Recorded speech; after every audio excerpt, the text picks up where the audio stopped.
Article থেকে তোমার শিক্ষক যদি তোমাকে আটকাতে চায় তাহলে এই 5টা প্রশ্ন অবশ্যই করবে। চলো সলভ করে দিই। Number 1, Zaki is dash university student. এখানে এ হবে নাকি এন হবে?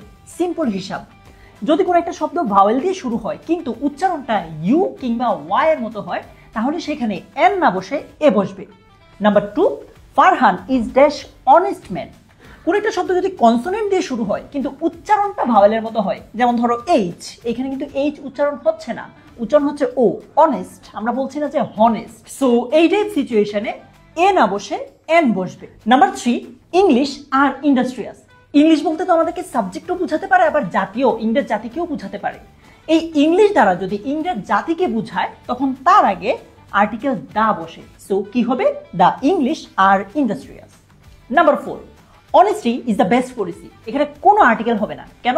অনেস্টি হচ্ছে একটা অ্যাবস্ট্রাক্ট নাউন, অ্যাবস্ট্রাক্ট নাউনের আগে নরমালি কোনো আর্টিকেল হয় না। কিন্তু number 5, the honesty of Kaif is admirable. কেন? কারণ হচ্ছে এইখানের যে অ্যাবস্ট্রাক্ট নাউন অনেস্টি আছে এটা একদম নির্দিষ্ট করে বলতেছে যে কাইফের সততা বা কাইফের অনেস্টি। সো অ্যাবস্ট্রাক্ট নাউন যখন নির্দিষ্ট করে কাউকে বলে তখন সেটার আগে আর্টিকেল দেওয়া হবে, নর্মালি এটার আগে কোনো আর্টিকেল হবে না। যদি আমি তোমাকে এই 5টা বুঝাতে পারি তাহলে তুমি এখনই কমেন্টে চলে যাও। কমেন্টে আমি তোমার জন্য 5টা সেন্টেন্স দিয়ে রেখেছি, তুমি সেগুলো সলভ করে আমাকে কমেন্টে জানাও, আমি নিজে সেগুলোর উত্তর দিব। আর হ্যাঁ, এই 5টা নিয়ম মনে রাখতে এখনই এই ভিডিওটা সেভ করে রাখো।